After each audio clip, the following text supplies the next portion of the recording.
Here I've got Samsung Galaxy J7 Prime, and let me show you how to allow unknown sources on the following device. So at first you have to open list of all applications, then find and pick the settings. Scroll down a bit and open biometrics and security.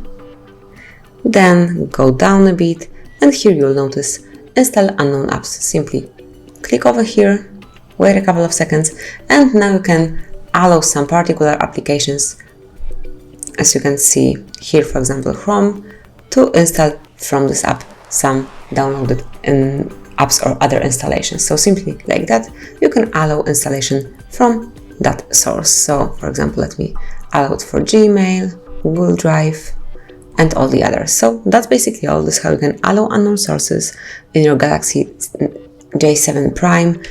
It's pretty quickly, so if you would like to install something through some other application, simply allow it from this source and then you'll be able to do it. So that's basically all. This is how you can allow unknown sources in Samsung Galaxy J7 Prime. Thank you for watching. Please subscribe our channel and leave the thumbs up.